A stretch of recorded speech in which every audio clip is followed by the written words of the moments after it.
Hello, everyone. Now let's listen to the story. You stand there beside a freshly dug, deep pit in the earth, feeling the cold wind of an October morning slip through your thin coat. The Spring Creek sky wore a heavy, oppressive gray, as if it too were suppressing an unspeakable sob. Everything around you seemed to have lost its color. Your world, once so vibrant and warm beside George, was now just a monochromatic portrait of pain. For 42 years, you had woken up with him by your side. Now there was only the cold, empty space on the bed and a silence that blanketed the house, a silence heavier than any sound you had ever heard. The pastor was saying something about eternal rest, about a better life in another place. But his words drifted past your ears like the distant, meaningless sound of running water. Rest. Your George was not a man who wanted to rest. He was a man of action of hands, stained with grease of a booming laugh when he fixed an old bicycle. He was the embodiment of life. How could such a vibrant life be snuffed out by a foolish electrical? Short, a merciless fire in the workshop he loved as much as life itself. Your mind drifted, leaving the mournful scene and returning to a Tuesday morning more than 4 decades ago. You were 24, then a young woman with slender shoulders weighing the weight of caring for an ailing mother. You were walking to the market in a faded blue dress, your shoes so worn you could feel every small pebble under your feet. And then he stepped out of his father's bicycle repair shop. George. His hands were covered in grease, but his smile was pure and a little shy. That smile lit up the whole dusty street that day. "Morning, Margot," he said, his voice deep, warm, and gentle. "Need me to take a look at your bicycle?" You didn't have a bicycle. You had never owned one.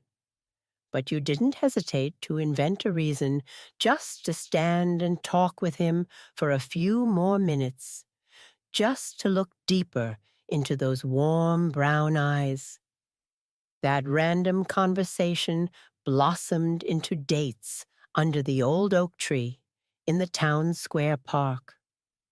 You remembered, as if it were yesterday, the feeling of his hand gently squeezing yours, the promises of eternal love, spoken not with flowery words, but with sincerity and an unwavering gaze. Your wedding was simple, no fancy limousine, no lavish restaurant, just close friends and a heart full of hope for the future. The first few years were hard. You lived in a 2-bedroom house with a tin roof.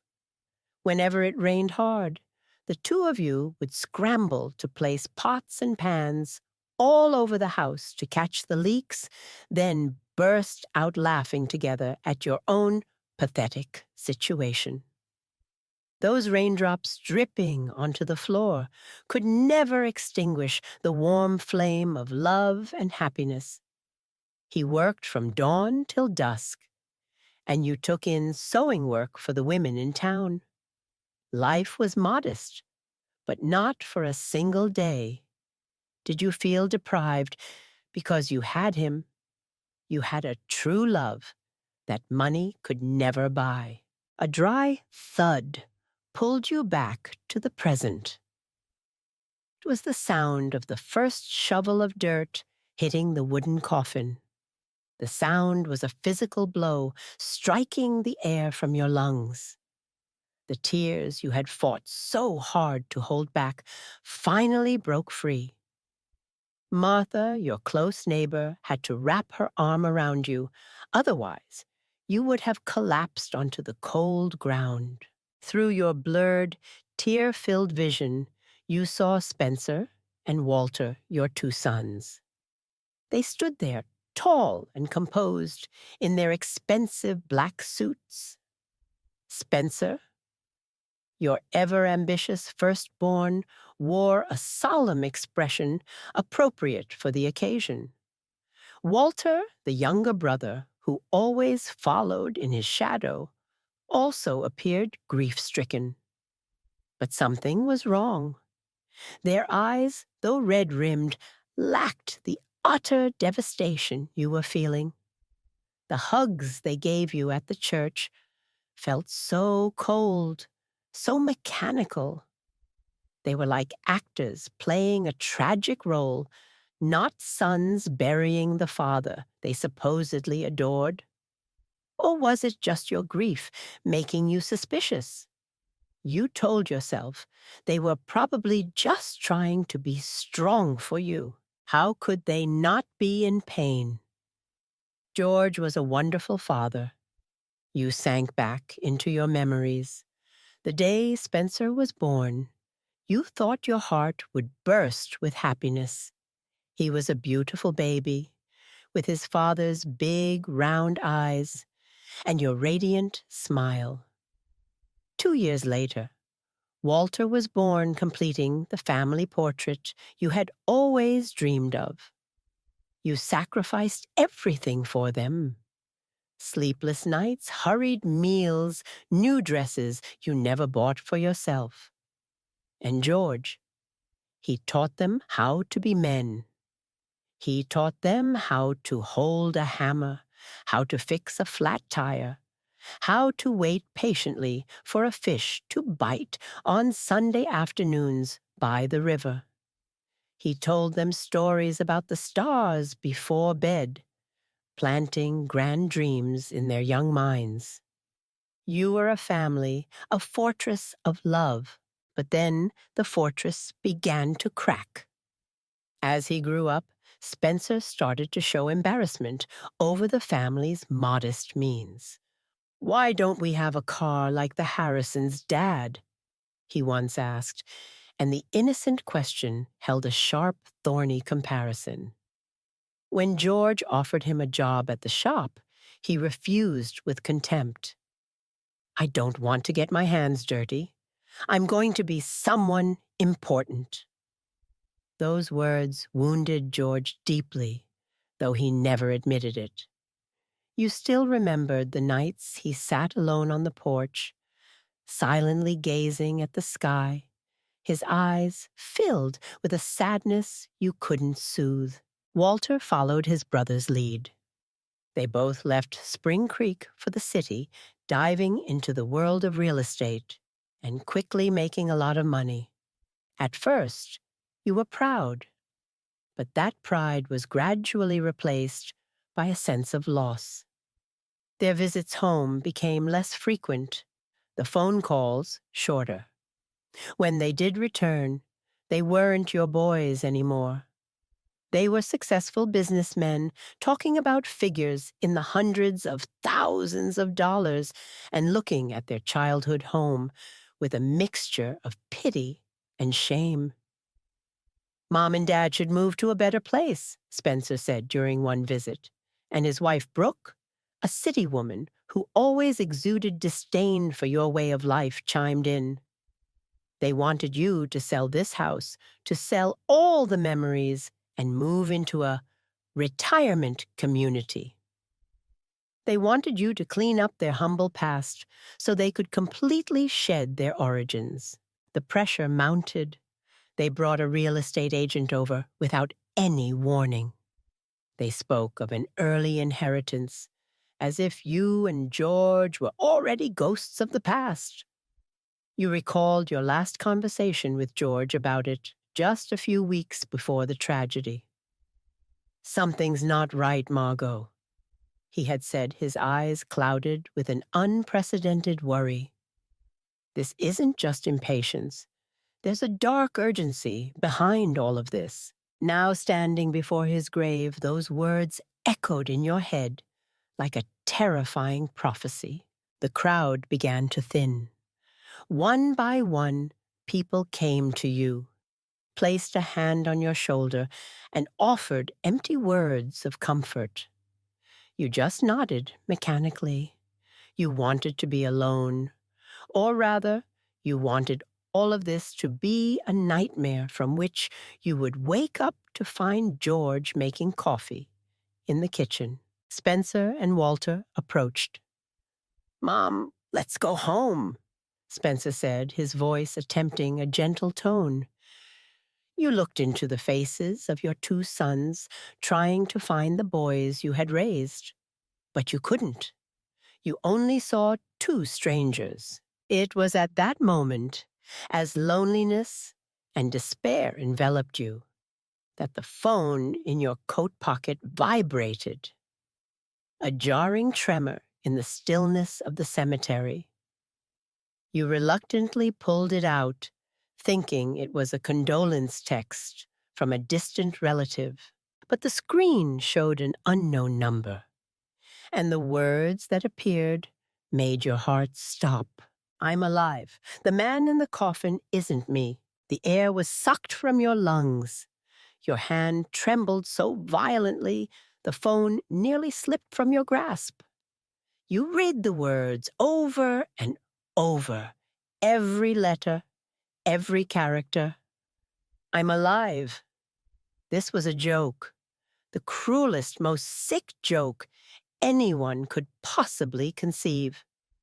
Who could be so evil as to send such a message to a woman standing at her husband's grave? Your rational mind screamed that it was fake, but a wild, fragile flicker of hope ignited in your shattered heart. You hastily typed a reply, your trembling fingers barely able to function. "Who is this?" the message sent. You held your breath, waiting, your heart pounding in your chest. A few seconds felt like an eternity. And then the phone vibrated again. "I can't say. They're watching. Don't trust our sons." Your world shattered for the second time in a single day. If the first message was a shock, the second was a knife twisting deep into your soul. Cruel and relentless. "Don't trust our sons." You jerked your head up, looking toward Spencer and Walter, who were standing not far away talking to the pastor. Their calm demeanor, their strangely composed attitude from the hospital until now, it all suddenly took on a new, sinister meaning. George's words about a dark urgency came back to haunt you. "Mom, are you okay?" "You look terrible," Walter asked as he and Spencer returned to your side. You flinched quickly, shoving the phone into your pocket as if it were a hot piece of evidence. You looked into your son's eyes, trying to search them, to find any sign. But you saw nothing but what appeared to be sincere concern. Or was it just a perfect mask? I'm just a little tired," you stammered. "I want to go home." On the way back, you sat in the back seat of Spencer's luxury car, silent as a statue. Brooke sat in the front, occasionally glancing at you in the rearview mirror with a curious expression. You didn't say a word, just clutched your handbag, which held the phone containing a secret that could destroy everything you had left. Your mind was a chaotic mess. 1,000 questions swirled without answers. George was alive? If so, who was the man you had just buried? Why did he have to hide? They're watching. Who were they? And the most horrifying phrase, "Don't trust our sons." How could you not trust them? They were your flesh and blood, a part of you.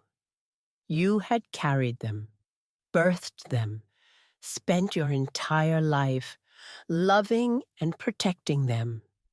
The thought that they could harm their own father, or worse, be involved in some conspiracy, was too monstrous, too cruel to accept. But then you remembered the events of the past week. The fire. Spencer had called you, his voice urgent.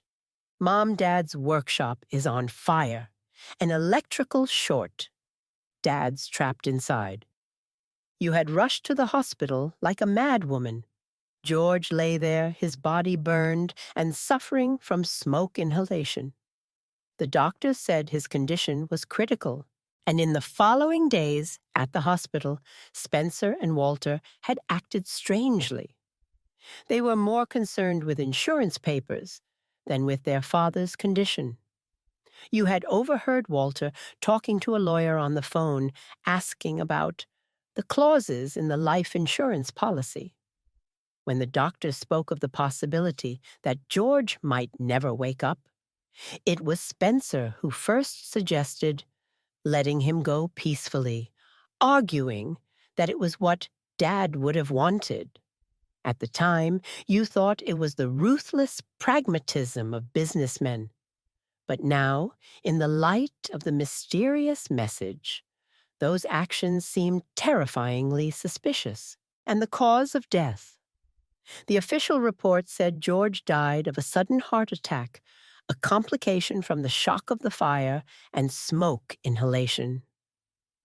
But the message implied something else. No, it didn't say it outright. It just sowed doubt, a poison seeping slowly into your mind, transforming your grief into something else, a cold fear and a profound confusion. The car stopped in front of your familiar house. It now looked so empty and cold. Spencer and Walter helped you inside, told you to rest, and promised to come back in the evening. When they left, and the door closed behind them, you were truly alone. You sat down in George's old armchair, where he used to sit and read the paper every evening. His familiar scent still seemed to linger in the air. You burst into tears, not just from the pain of losing him, but from the confusion and fear of a reality that was too cruel. You had lost your beloved husband, and now you were at risk of losing faith in your own sons. You were lost in a thick fog, unable to tell what was real and what was false. Was that message a tiny glimmer of truth, or just a malicious illusion created to torment you? Your worldview, built on the foundation of family love, had been shaken to its core. The pain of losing your husband was now intertwined with a potentially more horrific truth betrayal from the very people you loved most. You were utterly alone in this fight, a fight where you didn't even know who your enemy was. You didn't sleep that night. The house, once your safest haven, had become a vast expanse of silence and unanswered questions. Every creak of the floorboards, every whistle of wind through a window crack made you jump, your heart tightening in your chest. You sat in George's armchair, hugging yourself, trying to find some of his residual warmth. But you felt only the chill of a fear that was seeping into your very bones. Those two messages replayed in your head like a ghostly refrain. I'm alive. Don't trust our sons. Your rational mind screamed that it was absurd, a cruel prank. But your heart, already broken, clung to the fragile, insane possibility that your life partner was still out there somewhere. And if that were true, the second warning was a sword hanging over your head. A gnawing unease consumed you through the night. It was no longer a passive grief. It was a restless urgency, compelling you to do something. You couldn't just sit here drowning in sorrow, while the truth no matter how horrifying, lurked somewhere in the shadows. As dawn broke through the window, painting everything in a dreary gray, you made a decision. You had to find the answers yourself. You couldn't trust anyone, not even your own flesh and blood, until you knew for sure what had happened. Your first step began in the most familiar place, George's old desk. It sat in a corner of the living room, covered in a thin layer of dust. Opening the drawer, the smell of old wood and paper hit you a scent so familiar it was painful. This was his private world, where he carefully kept every important family document, from electricity bills to the children's birth certificates. Your hand trembled as you touched the blue metal box that held the financial secrets of your life together. You told yourself you were just doing what any widow would have to do, sorting through paperwork. It was a reasonable excuse, a cover for the real purpose burning in your mind. You opened the box. Inside were neatly arranged folders. You found the life insurance policy. Your heart beat faster. Spencer had mentioned it at the hospital with a startlingly casual proficiency. You turned to the first page. The policy was for $5,000. The amount was perfectly in line with George's simple life and frugal nature. He would never have spent more on something just in case. But then tucked inside, you found another paper, an addendum to the policy signed just 6 months ago. You read it, and your breath caught in your throat. The life insurance benefit had been increased to $50,000. That wasn't all.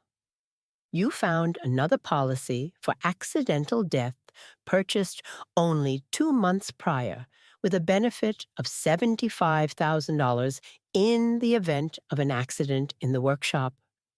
The total was $125,000, a staggering sum, a fortune to you. And a motive. Suspicion was no longer a seed. It had taken root and begun to sprout. Why would George make such a major change without discussing it with you? He who always talked over every small expense with you. This was completely unlike him. And then you saw it. A small piece of paper folded in 4 tucked deep inside the folder. It was George's handwriting, a little shakier than usual. Spencer insisted, said it was for you. But I have a bad feeling. 3 short sentences, but their weight nearly made you collapse. Spencer. Your own son had pushed him. His words at the hospital weren't a coincidence. They were the knowledgeable words of someone who had arranged everything. George's bad feeling. My God, his intuition had been right. It was more than bad. It was a deadly premonition. Your faith in Spencer, already shaken, now developed a massive crack. You sank to the floor, the documents scattering around you. The image of your beloved eldest son was distorting, morphing into a stranger, someone with calculations you couldn't possibly comprehend. Just then, the phone in your pocket vibrated again. The same unknown number. You grabbed it like a drowning person clutching a life raft. Check the bank account, see who made the withdrawals. This mysterious person was guiding you. They knew where you needed to go, what you needed to look for. Whoever they were, they seemed to be on your side. With renewed determination, you stood up, put the papers away, and prepared to leave the house. The town of Spring Creek looked different today. The familiar streets, the friendly faces of neighbors. Everything seemed to be veiled in a film of suspicion. You felt like people were watching you, whispering behind your back. Did they know something you didn't? Or was this just paranoia brought on by the immense shock? You walked into the bank, trying to maintain the calm composure of a widow handling necessary affairs. Mrs. Davis, the bank manager, greeted you with a voice full of sincere sympathy. "Margot, I'm so sorry for your loss." You just nodded, not daring to say much, for fear your trembling voice would betray your true emotions. I need to review the recent transactions in our savings account," you said. "I need to get everything in order." Mrs. Davis nodded understandingly and printed out the statement for the last 6 months. You looked at the numbers, and your stomach clenched. January, a withdrawal of $1,000. February, $3,000.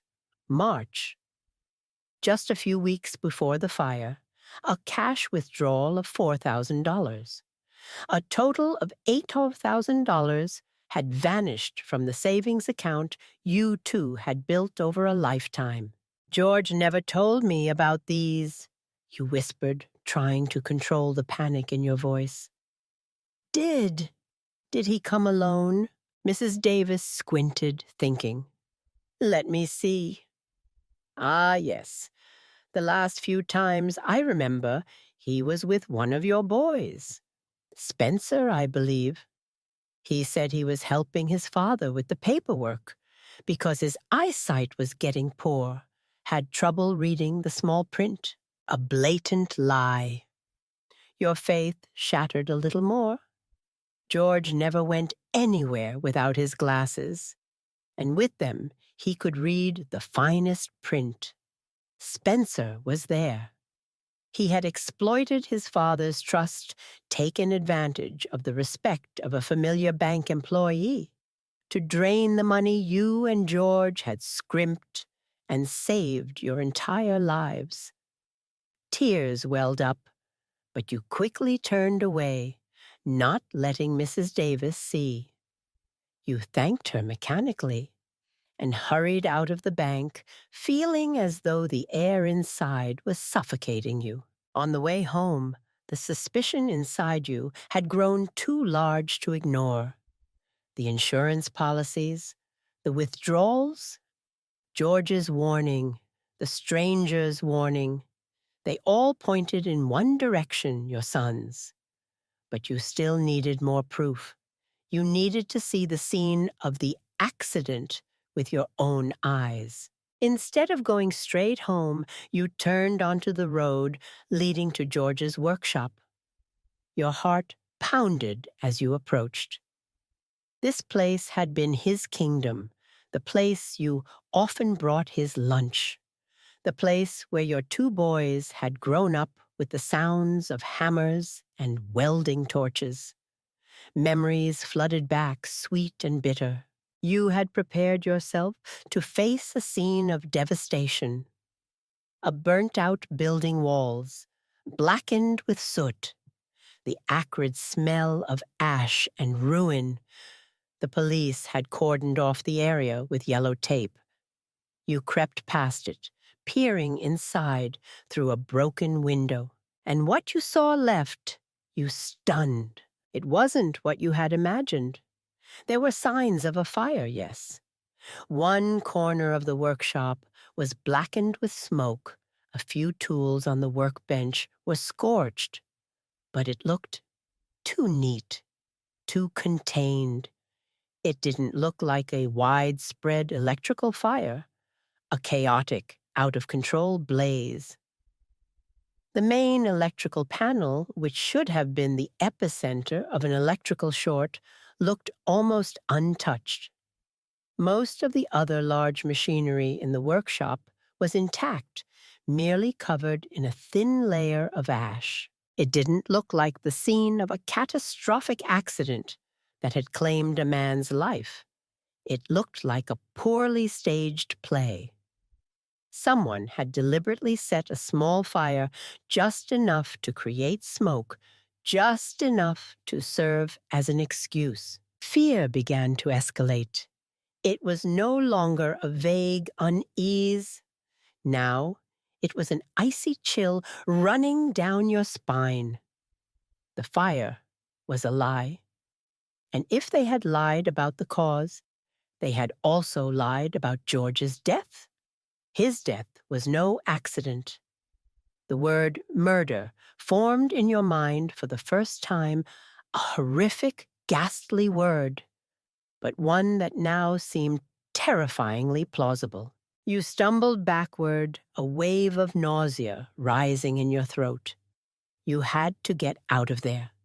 You needed to think. That evening, Spencer came to visit, just as he had promised. He brought a bottle of wine and a smile that now only struck you as grotesquely fake. "Mom, I've been thinking about your future," he began, pouring himself a glass, without asking you. "The insurance money will be settled soon. It'll be $125,000.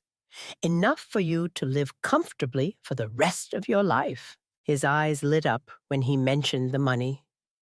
The eyes of a predator. You could buy a smaller apartment, or better yet, move into a nice retirement community, he continued. "Walter and I can help you manage the money. We know how to invest it so it grows." The trap was being set. They wanted it all. The house, the savings, and now the insurance money. You took a deep breath, trying to keep your voice from trembling. It was time to test him. You had to see how he would react.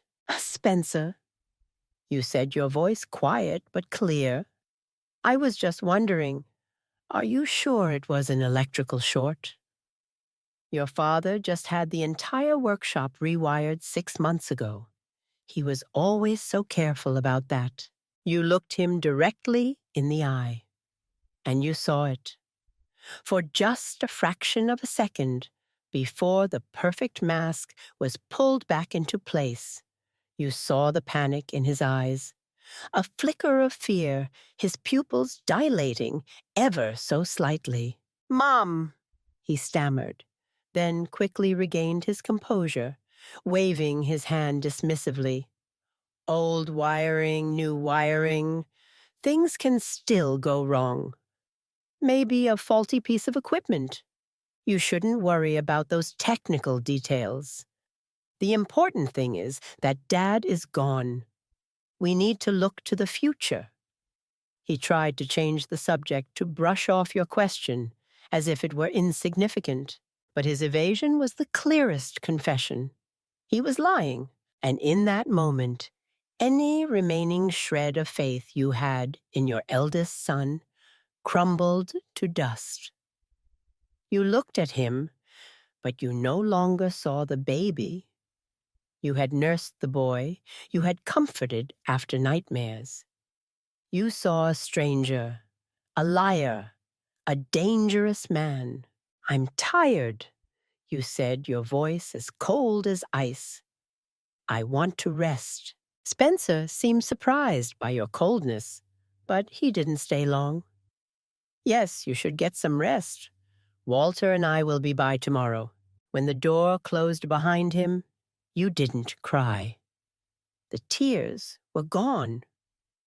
All that was left was a cold emptiness and a fear that was churning into a storm in your chest. The internal battle was over. A mother's love had lost. The evidence, however circumstantial, had won. They had killed him. The thought was no longer a distant speculation. It had become a certainty in your mind. They had staged the fire. They had lied about his death.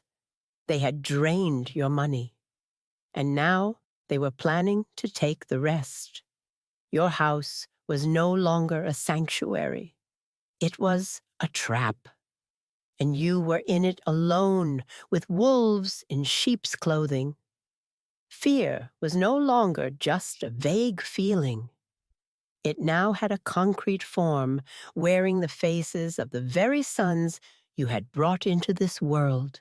The storm inside you had not subsided. After Spencer left, you sat motionless in the dark for hours, letting the cold truth you had just discovered seep into every cell. They had lied. They had staged it. Your fear was no longer a hazy guess. It now stood on solid ground. But that solidity was a bottomless abyss. You knew they were the culprits, but you had no proof. All you had were the deductions of a grieving 66-year-old woman, someone they were actively planning to have committed. You felt powerless, trapped between a horrific truth and a world that would never believe you. The next morning, unease crept into every corner of your mind. You woke not to the sunlight, but to the feeling of imminent danger. And then the phone rang. It was Walter.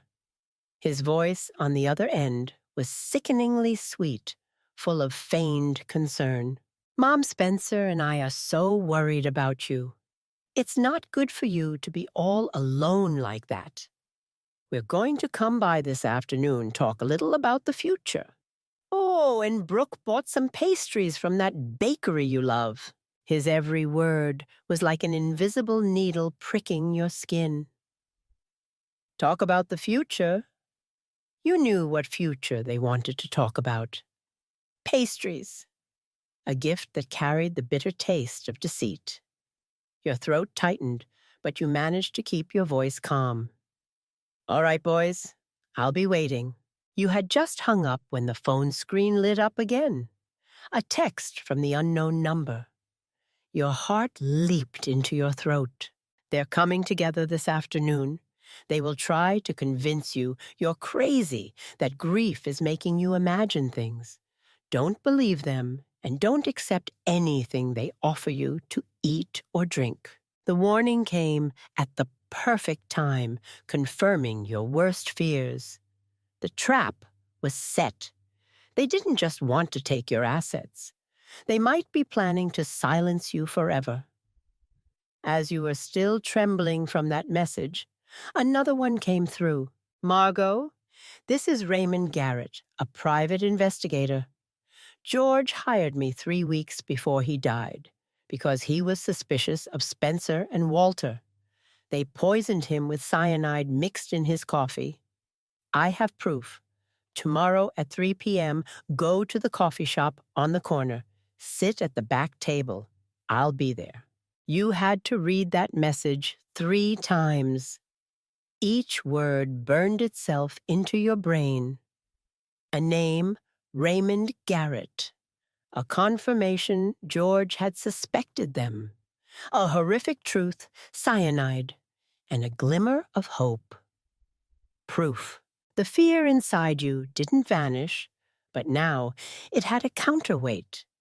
You were no longer alone. George, even from beyond the grave, was still protecting you. He had foreseen this and left you an ally. The afternoon meeting with your sons was no longer a passive threat. It was now a battle. You had to fight a play.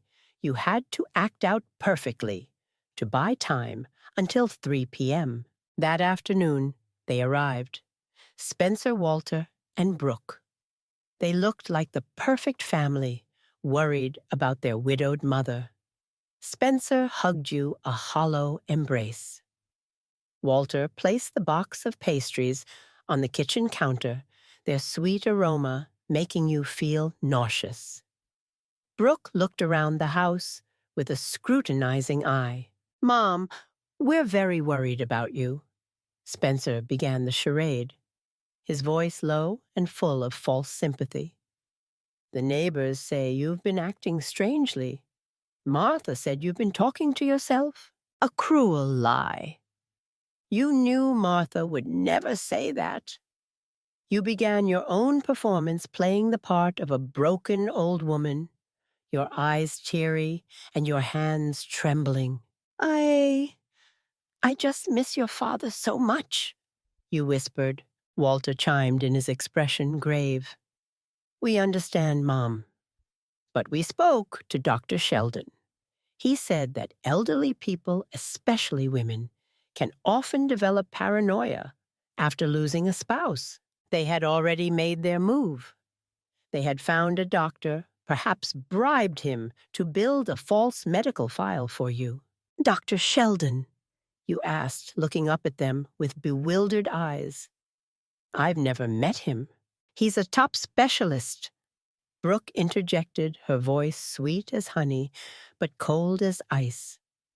Spencer and Walter described your condition to him, and he said it would be best for you to be cared for in a specialized facility. A nursing home, you asked, letting the panic show in your voice. No, Mom, it's a high-end care center, Spencer quickly corrected. They have nurses, psychologists, activities. You won't be lonely. In the meantime, we'll take care of everything for you, from selling this house to managing the money. Their plan was laid bare brazenly. They wanted to strip you of everything: your home, your money, and your freedom. You felt a rage boil up from deep within your chest, but you suppressed it. Now was not the time.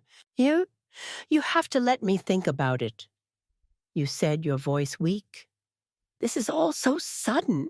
They exchanged a triumphant glance.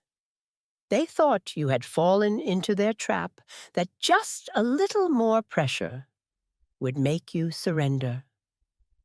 They left believing they were in complete control. They had no idea that their frail, confused old mother had just delivered the performance of a lifetime. At 2:45 p.m., you left the house. Every step to the coffee shop on the corner felt heavy as lead. You didn't know what you were about to face, but you knew your life would change forever after this meeting. The coffee shop was busy. The chatter of people, the whir of the coffee grinder, the aroma of baked goods. A scene so strangely normal, a stark contrast to the storm raging inside you. You walked straight to the table in the far back corner, just as instructed, and ordered a chamomile tea to keep your hands from shaking. At exactly 3, a man in his 50s approached your table. He was tall, with salt and pepper hair, intelligent eyes, and a gaze that was serious yet held a hint of empathy. He didn't look like a con man. He exuded an air of trustworthiness. Mrs. Stone, he asked quietly. You nodded. I'm Raymond Garrett. I'm sorry for your loss. George was a good man. He sat down, placing a brown leather briefcase on the table. Before I show you what I have, I need you to know that what you're about to hear and see will be very painful. Are you ready? The agony of horror began here. This pain was not like the pure grief of the cemetery. This pain was betrayal, the shattering of a mother's love. The truth that the children you had given birth to were monsters. I've been ready since I received your first message. You replied, your voice steadier than you expected. Raymond opened the briefcase and took out a small audio recorder. George came to me a month ago. He was worried. He didn't have concrete evidence, just a very bad feeling. Raymond pressed play.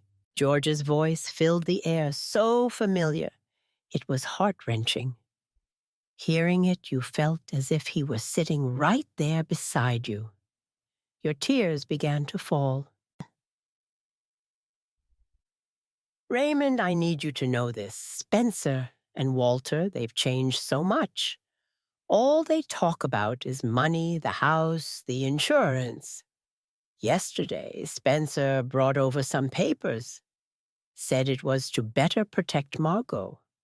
But I read them closely, and there were clauses that would directly benefit them if anything happened to me. I don't know.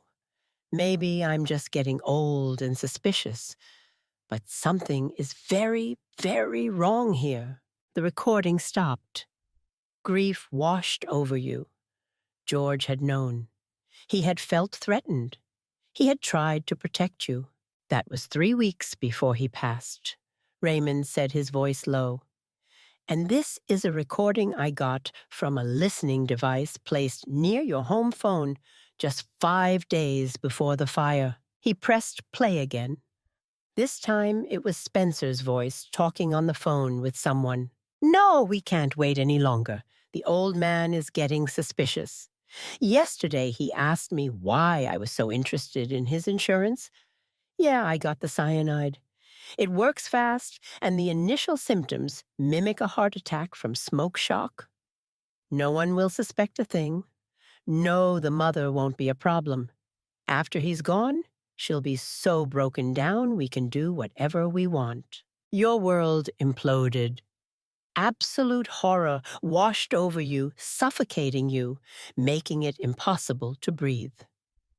That was your son's voice, the child you sang lullabies to every night, the child you stayed up with when he had a fever.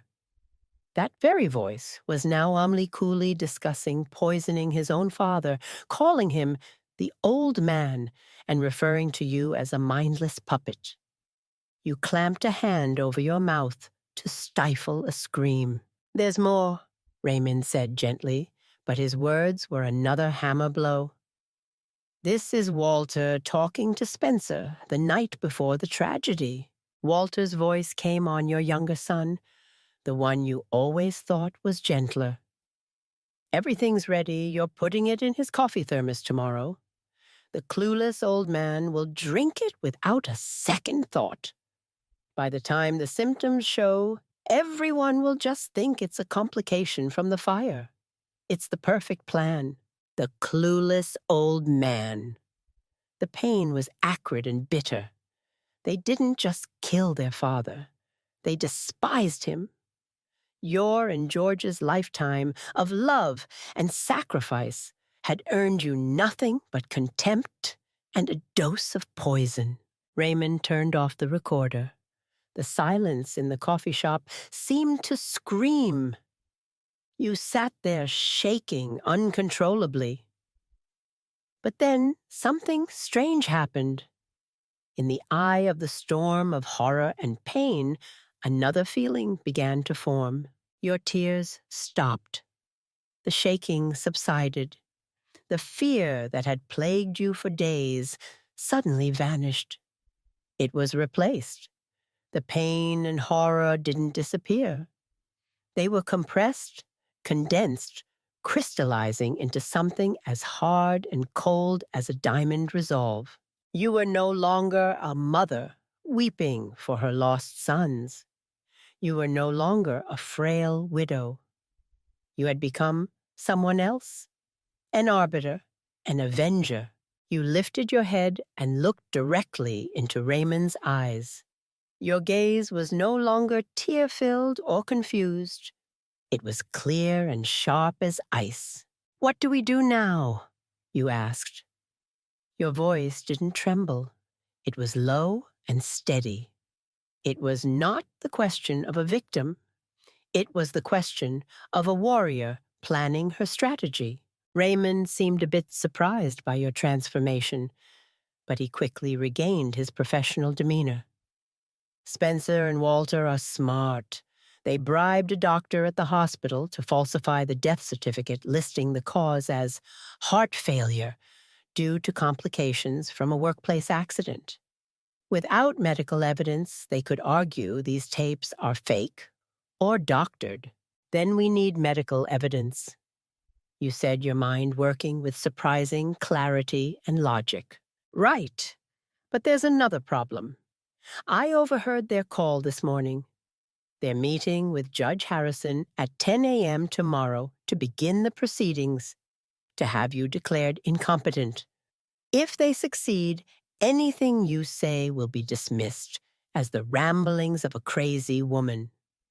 We have to act before then. A calculated plan began to form in your mind. They think I'm a weak old woman confused by grief, you said, almost in a whisper. They are underestimating me. We will use their own confidence against them. Raymond nodded. Do you have a plan? The sheriff's department? Sergeant O'Connell. He's an honest man. He's known George for over 30 years, you said. We'll go to him tonight. We can't wait until tomorrow. We will present everything. These tapes, my suspicions about the fire scene, the insurance papers, the bank transactions. We will give him the whole story. You paused for a moment, gathering your thoughts.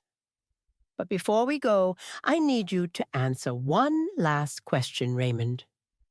Do you have any proof of what they had planned for me? Raymond looked at you with a pained expression. He hesitated, then pressed play one last time. It was Spencer and Walter's voices again. Once we have Dad's insurance money, we have to deal with the mother, too, Spencer said.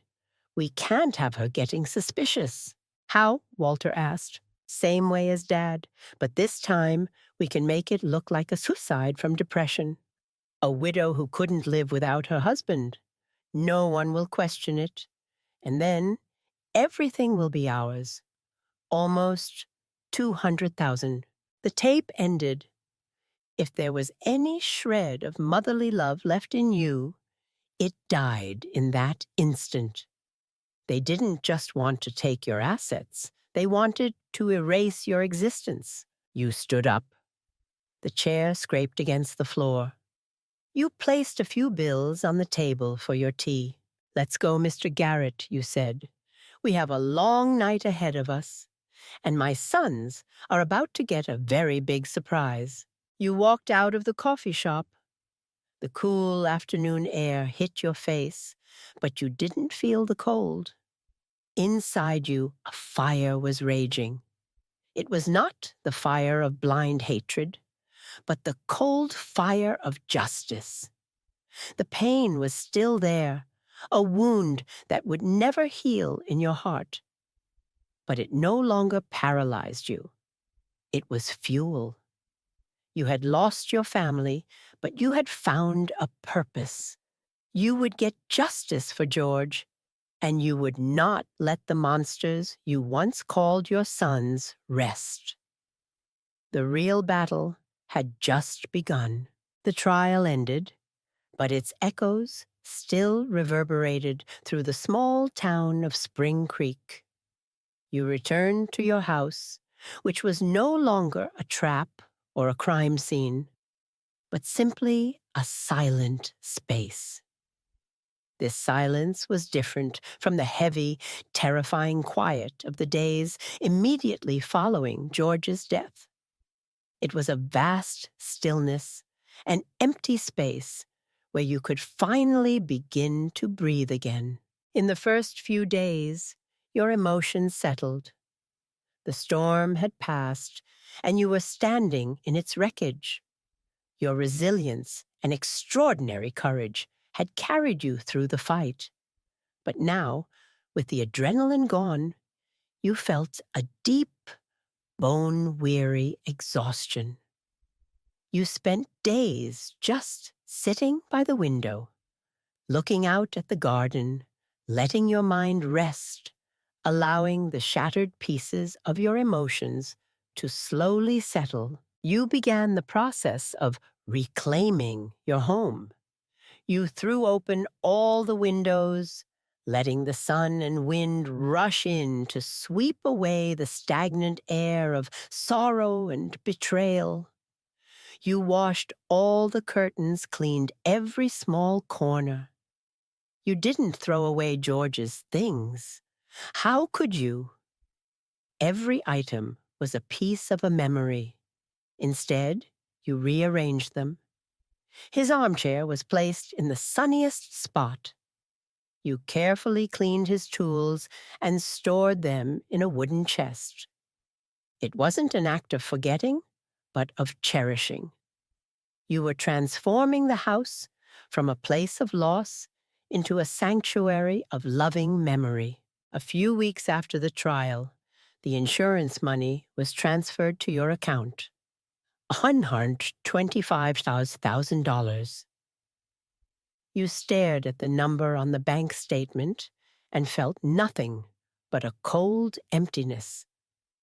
This money smelled of cyanide, of lies, of blood. It was the price of your husband's life, the motive that had turned your sons into monsters. You knew immediately that you couldn't touch a single dollar of it for yourself.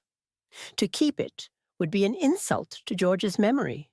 The idea of doing something meaningful with the money began to form in your mind, though it was still vague. News of the others gradually reached you. Brooke, your haughty daughter-in-law, disappeared from town right after the verdict was announced.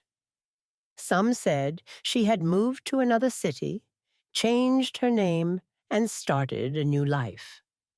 You didn't feel a sense of triumph, only a flicker of pity. She, too, was a victim of greed, whether her own or her husband's. A month later, you received a letter from the state prison. It was Spencer's handwriting. Your hand trembled slightly as you opened it. Inside were not words of denial or blame. It was a belated confession. "Mom," he wrote, "I know I don't deserve forgiveness, but I need you to know that I am sorry. Every second, every minute in this hell, all I see is Dad's face and your face. The money, the debt, the desperation, it blinded us. We destroyed the most loving family in the world for money we never even got to touch. Tomorrow, I'm ending it. I can't live with what I've done. Please take care of yourself. And tell Dad. Tell him we're sorry for being such terrible sons." You finished the letter, folded it calmly, and placed it on the table.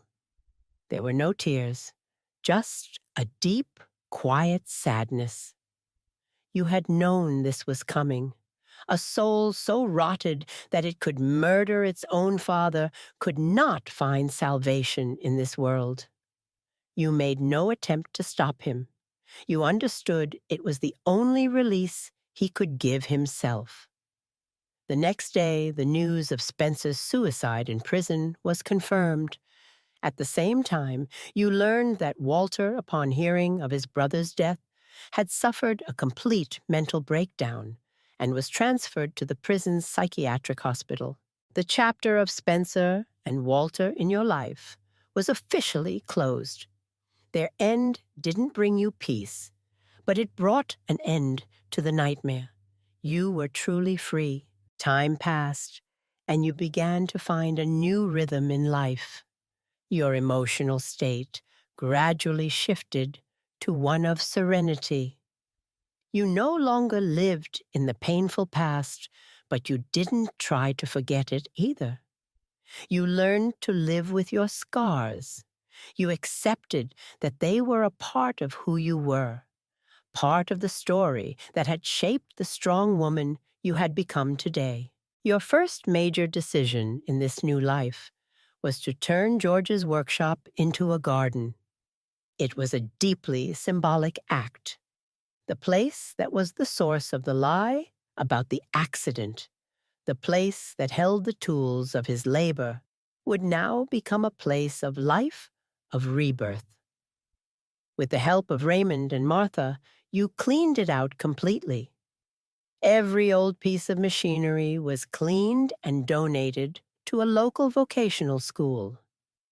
You leveled the ground, laid down fresh, fertile soil, and began to plant the first seeds. Gardening became your therapy. As your hands were busy with the earth, your mind was set free.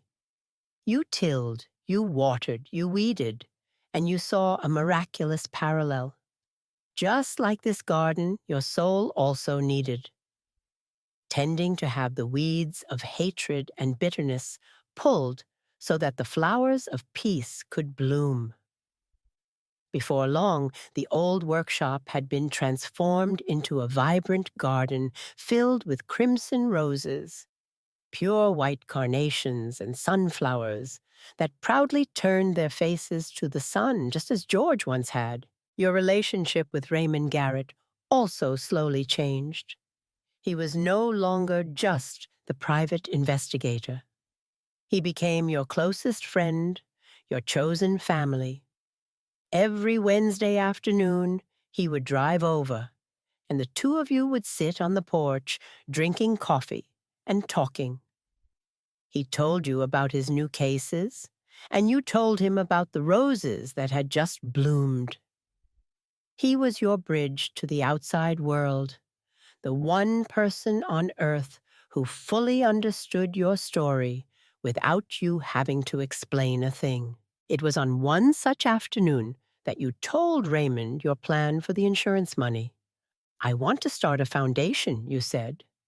"A fund to help people who find themselves in situations like mine. People who are betrayed by their own families, who are alone in their fight for justice." Raymond's eyes lit up. "That's a wonderful idea, Margot, and it should bear his name." And so the George Stone Foundation for Victims of Familial Crime was born. Establishing the foundation gave you a new purpose in life, a true rebirth. You are no longer just a widow living with memories. You became a woman of action, a beacon for those lost in the darkness. You used part of the money to rent a small office in town, hire a good lawyer and a psychological counselor. Raymond volunteered to be the foundation's lead investigator free of charge. Word of the foundation spread, and the stories began to find their way to you.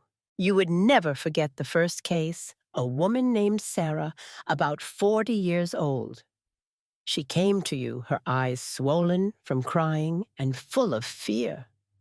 Her story was heartbreakingly similar to yours. An elderly mother who died suddenly, a brother, in a rush to sell off her assets, a suspicious death certificate. She suspected her brother had harmed their mother for the inheritance, but she was too scared to act. You sat across from Sarah, taking her hand. "I understand," you said, and in those two simple words lay all the empathy and strength you had accumulated. You are not alone. You saw your former self in Sarah, but now you were no longer the victim. You were the guide. Your foundation provided Sarah with everything she needed. A discreet investigation by Raymond, free legal counsel, and therapy sessions to help her stay strong. 3 months later, with the irrefutable evidence, Raymond gathered Sarah's brother was convicted of murder. The day Sarah came back to thank you, she hugged you and cried, "Mrs. Stone, you saved my life.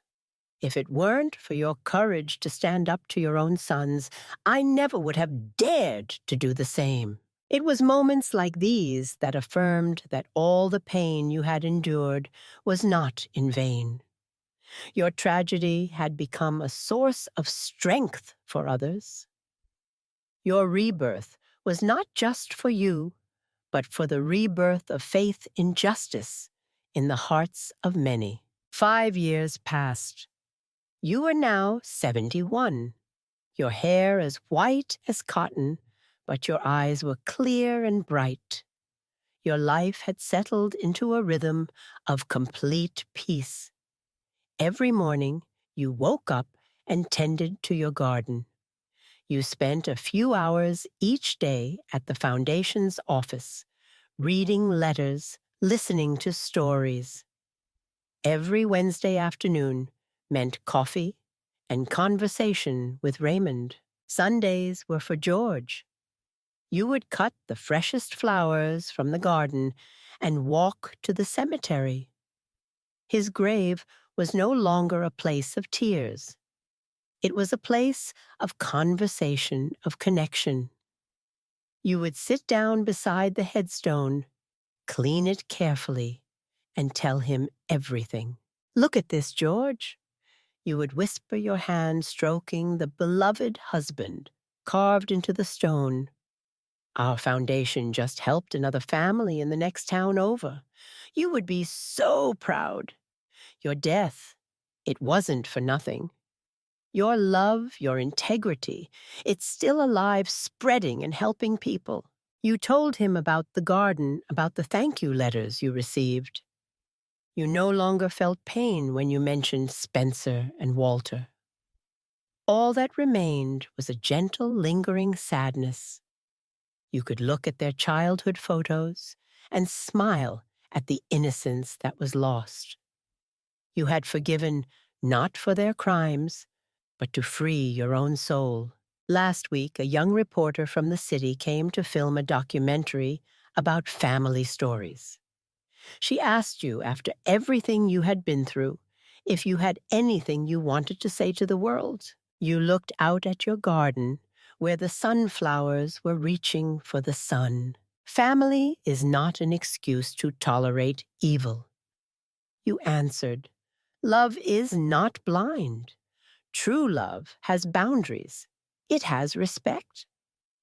And it is never too late to seek justice, no matter who the perpetrator is."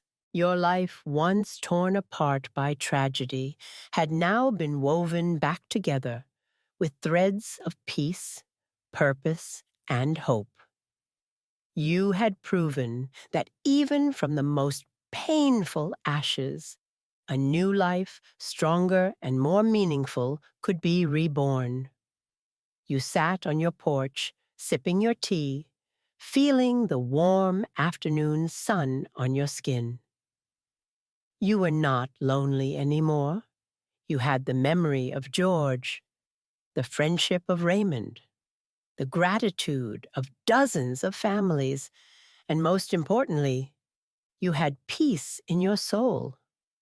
You had walked through hell and back, and you returned carrying a light for others.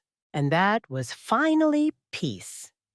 If you found this story helpful, please like and subscribe to Porchlight Diaries so I can keep sharing.